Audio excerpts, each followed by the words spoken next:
சிவாய் நம்ம வணக்கம். நான் உங்கள் ஜோதிடர் கருப்பசாமி கேஜிஎஃப். ரெட்ரோ ஆன்மீக சேனலை பார்த்துருக்கிற அனைவருக்கும் வணக்கம். சிம்ம ராசி, ஆண் ராசி, நெருப்பு ராசி, ஸ்தர ராசி, சத்திரிய ராசி. அன்புக்குத்தான் அடிபணிஞ்சிருப்பீங்க. அதிகாரத்துக்கு யமங்கிட்ட கூட அடிபணியாத ஒரு ஜாதகம் இந்த சிம்ம ராசி தாங்க. பெண்ணா பிறந்தா இந்த முதுகுத்தண்டு ஆணுக்குடைய முதுகுத்தண்டு ஓடி ஓடி உழைக்கக்கூடிய தன்மை சிம்மராசி தான். சிம்மராசியை பொறுத்த வரைக்கும் அரசியல் பிரவேசம், முன்னோர் சொத்து, இதெல்லாம் உங்களுக்கு உண்டு. சிம்மராசியை பொறுத்த வரைக்கும் டீனேஜ் பெண்கள் தான் கவனமாகவே இருக்கணும். ஏன்னா இந்த டீனேஜில் தான் உங்கள் வாழ்க்கை ஒரு இன்ஸ்டன்ட் ஒன்று நடக்கும். எல்லா ஜாதகத்துக்குள்ள பொதுவாக ஒரு ஜாதகத்துக்கு ஒரு குறிப்பிட்ட பெர்சன்டேஜ் மட்டும்தான். படிச்சுக்கிட்டு இருக்கக்கூடிய குழந்தைங்க இல்லை 21 வயசு 23 வயசுக்குள்ள இருக்கக்கூடிய குழந்தைங்க, படிச்சுக்கிட்டு இருக்கிற குழந்தைங்களுக்கு காதல் அப்படின்னு சொல்லக்கூடிய தேவையில்லாத ஒரு பிரச்சனை இல்லை. இன்றைக்கி ட்ரெண்டு இன்ஸ்டாகிராம், ஃபேஸ்புக்கு, இந்த மாதிரியான முகநூலில் இருக்கக்கூடிய நண்பர்கள்னால ஒரு அவமானம் அவப்பேற்பட வாய்ப்பு இருக்குது. சிம்மராசியை பொறுத்த வரைக்கும் ஒரு 23 வயசுக்குள்ளே கல்யாணம் பண்ணிடுவாங்க. ஆனால் அந்த 23 வயசுக்கு மேலே கல்யாணம் நடக்கலைன்னா சிம்மராசி பெண்கள் வயது முதிர்ந்த ஒரு தொடர்பை நீங்கள் ஏற்படுத்திக்குவீங்க. கல்யாணம்லாம் ஆயிருக்கும், பிள்ளைங்கள்லாம் இருக்கும். அந்த நட்பாகத்தான் பழகுவீங்க. அது நாளடைவில் காதலாகி கர்மம் தேவையில்லாத ஒரு பிரச்சனையாகி உங்கள் வாழ்க்கை கோழி முட்டையாகிறதுக்கான வாய்ப்பு சிம்மராசி பெண்களுக்குத்தான் இருக்கு. ஏன்னா நீங்கள் சகஜமாக எல்லார்கிட்டையும் பழகுவீங்க, அன்பா பண்பா அனுசரணையாக பேசுவீங்க. முகத்தோரணைகள், பொலிவுகள், தெய்வ அனுகிரகங்கள் உடையவங்க தான் ஏமாறுவீங்க. அந்த ஏமாற்றம் வேண்டாம். படிங்க, தாய் தகப்பனுடைய கஷ்டத்தை படிங்க. யாரையுமே நம்பாதீங்க, ஆணையே நம்பாதீங்க. முகநூல் இருக்கவங்களாம் யாரையும் நம்பாதீங்க. வயது முதிர்ந்தா குட் டச் பேட் டச்சா தள்ளி போங்க, விட்டு விலகி போங்க. உங்கள் குடும்பம் நல்லா இருக்கணும். உங்கள் தாய் தகப்பன் உங்களை பற்றி கஷ்டப்படுவாங்க. இந்த மாதிரியான ஒரு அவப்பேர் வந்தால் உங்கள் வாழ்க்கையில் ஒரு புள்ளி ஆகிடும். ஒரு பக்கம் அரேஞ்ச் மேரேஜே பண்ணிட்டாங்க.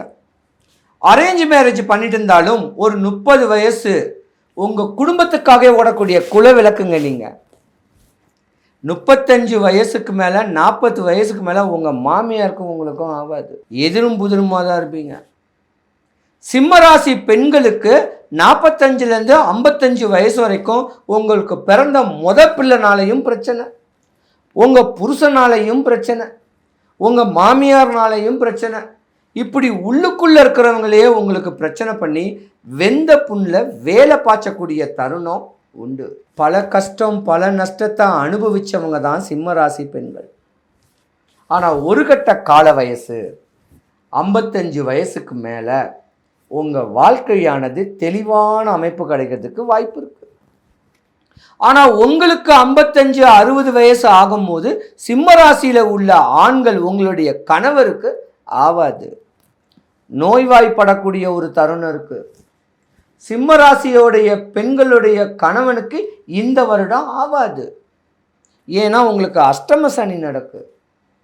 அஷ்டம சனி நடந்தாவே புருஷனுக்கு ஆவாதுன்னு கேட்குறது விதி.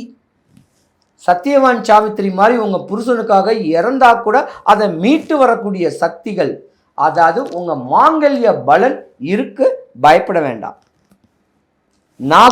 நாகங்கள் பின்னிக்கிட்டு இருக்கக்கூடிய நாகங்களுக்கு மஞ்சள் குங்குமம் வைக்கலாம். தெய்வத்தை முறையான வழிமுறையில் குலதெய்வத்தோடு போய் இருக்கலாம். இருந்தால் ஒரு குறை கிடையாதுங்க. சிம்மராசி பெண்களை பொறுத்த வரைக்கும் யோகங்கள் நிறைஞ்சு வரக்கூடிய தருணம் இந்த வருடம். ஆனால் சிம்மராசி ஆண்கள் விரயம் பண்ணுவீங்க. லக்ஸரிஸாக வாழக்கூடிய தன்மை, சுகபோகியான ஒரு வாழ்க்கையில் வேற காரு வீடு பங்களா வாங்கியிருந்தா கூட இன்னைக்கு நஷ்டகதியாக தான் ஆவீங்க. சிம்மராசியை பொறுத்த வரைக்கும் வீணான விரயத்துக்கு உண்டான வருஷம் மாதம் இது. இதில் அடிமையாயிடாதீங்க. பெண் மோகத்துக்கு அடிமையாயிடாதீங்க. இதுக்கு அடிமையாகாம தாம் பிள்ளைங்க, தாம் மனைவி, தாம் பிள்ளைங்களோட அரவணைச்சு சந்தோஷமா வாழ்ந்தீங்கன்னா சிம்ம ராசிக்கார ஆண்களுக்கு தலைமுடி கூட கொட்டாது. இல்லைன்னா ஒரு சர்ஜரி இருக்குது, உங்களுக்கு ஒரு இன்சிடெண்ட், ஒரு ஆக்சிடெண்ட் கூட இருக்குது. பயப்படாதீங்க. உங்கள் முன்னோரை நினைங்க. எந்த குறையும் எனக்கு வரக்கூடாது சாமி, எனக்கு விரயம் ஆகக்கூடாது அப்படின்னு சொல்லி உங்கள் குலதெய்வத்தை நினச்சி வந்தீங்கன்னா உங்களுக்கு எந்த குறையும் வராதுங்க. சாமியே இல்லை அப்படின்னு சொல்லக்கூடிய சாமியை பழிக்கிறவங்களுக்குத்தான் இந்த வருஷம் ஆகாது. மறுபடியும் சொல்கிறேன், சிம்மராசி பிள்ளைங்க, டீனேஜ் பிள்ளைங்க கொஞ்சம் கவனமாக இருங்க. தாய் தகப்பனுக்கு அவப்பேறு அவமானங்கள் ஏற்படுத்தி கொடுத்துறாதீங்க. உங்கள் நட்பு தப்பான நட்பாக ஆயிடக்கூடாது. கவன சிதைவு ஏற்படும். சிம்மராசி பெண்களுக்கும் அஷ்டம சனி. சிம்மராசியோடைய கல்யாணம் ஆகாமல் இருந்தீங்கன்னா சிம்மராசி பெண்களுடைய அப்பாவுக்கு ஆகாது. உங்கள் அப்பா மேலே அன்பு பண்பாக பாசமாக இருங்க. எதுலேயும் மாட்டிக்காதீங்க. இது பொல்லாத வருஷம். சிம்மராசி பெண்கள் கொஞ்சம் கவனமாகவே இருக்கணும். இருந்தாலும் உங்கள் ஜாதகத்தை நல்ல ஜோதிடத்தை கொடுத்து, நான் சிம்மராசி, எனக்கு என்ன பிரச்சனை வரும், ஏது வரும், இதை சரி பண்ண என்ன பண்ணுன்னு கேட்டுக்குங்க. சிம்மராசிக்காரங்களை பொறுத்த வரைக்கும் யோகங்கள் நிறைஞ்சிருக்கணும், எந்த பிரச்சனையும் வரக்கூடாது. மேச ராசி முதல் மீன ராசி வரைக்கும் இந்த மாதம் இனிமே என்ன நடக்க போகுது, என்ன பலன்கள் அடைய போகிறீங்க, எந்தெந்த ராசிக்காரங்கள்லாம் பலவீனங்கள் அடைய போகிறீங்க, பலவீனம் அடையாமல் பலன் பெறுவதற்கும் தன்னுடைய ஆசைகள் தேவைகள் பூர்த்தி ஆகிறதுக்கும் உண்டான தெளிவான ஒரு சின்ன வழிமுறை மட்டும் சொல்கிறேன், நல்லா கேள்வி. என்னன்னா, உங்கள் ஜாதகத்தில் ஜாதக நோட்டில் ஒரு பேர் எழுதியிருப்பாங்க, ஒரு 3-4 லைனு. ஜனனி ஜென்ம சௌக்கியானும் வர்த்தினி குல சம்பதாம் பதவி பூர்ண லிஞ்ஞானாம் ஜென்ம பத்திரிக்கா அப்படின்னு எழுதி தான் உங்கள் ஜாதகத்தையே கட்டத்தையும் போடுவாங்க, உங்களுடைய தலையெழுத்தையும் எழுதக்கூடிய தன்மை உண்டு. அந்த இதுக்கு என்ன மீனிங்னா, முற்பிறவியில் செஞ்ச சாப பாவ பலனையில் இப்பிறவியில் அனுபவிக்க நீ பிறந்திருக்க, இதுதான் அர்த்தம். இதிலே உங்கள் தலையெழுத்து முடிஞ்சு போச்சு. தன்னுடைய அப்பாவுடைய அப்பா செஞ்ச சாப பாவ பலனை அனுபவிக்க நம்ம பிறந்திருக்கோம் கேட்குறது தான் அர்த்தம். அதனால ஜாதகரை பொறுத்த வரைக்கும் ஒருத்தங்களும் குழந்தை முதல் பெரியவங்க வரைக்கும் தன்னுடைய அப்பாவுடைய அப்பா இருக்காருன்னா அவருக்கு உண்டான வழிமுறைகள், அவருக்கு என்னென்ன பணிவிடைகள் செய்யணுமோ அந்த பணிவிடைகளை செய்யணும். ஒருவேளை உங்கள் அப்பாவுடைய அப்பா இறந்துட்டாருன்னா அவருக்கு உண்டான திதிகளும் அவருக்கு உண்டான சாந்திகளையும் முறையாக கொண்டு போயிட்டு வந்தீங்கன்னா உங்கள் ஜாதகம் உச்சத்தில் இருக்கும். அதுதான் பூர்வ ஜென்ம புண்ணியஸ்தானம்.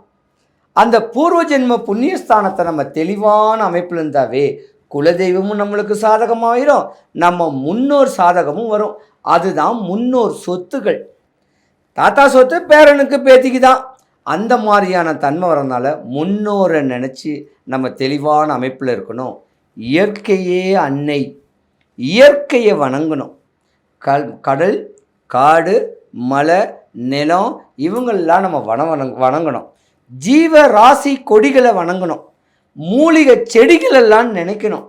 இப்படி இதுங்களோட தெளிவாக ஒன்றுடந்து வாழ்ந்துக்கிட்டு வந்தோன்னா நம்ம ஆயுசு பொதுவாகவே ஜாதக ரீதியாக 120 வயசு. ஆனால் இன்னைக்கு 75 வயசு 3 மாதம் 13 நாள் நீ உயிரோடு இருந்துட்டாலே சொர்க்கந்தான். ஆனால் இன்றைக்கி இருக்கிற நிலைமைக்கு அப்படி இல்லையே. ஏன்னா வெறி, பணம், ஆசை, இதெல்லாம் வெறிக்காக, பணத்தோடைய தேவைகள் அதிகமாக இருக்காக இன்றைக்கி நம்ம காசை தேடி ஓடிக்கிட்டு இருக்கோம். அதனால் தெளிவான அமைப்பில் இயற்கையை வணங்கணும்.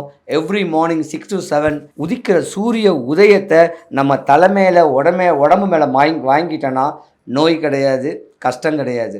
எல்லாரும் வாழ்க்கையை ரசித்து ருசித்து சந்தோஷமாக வாழணும். சிவாய நம.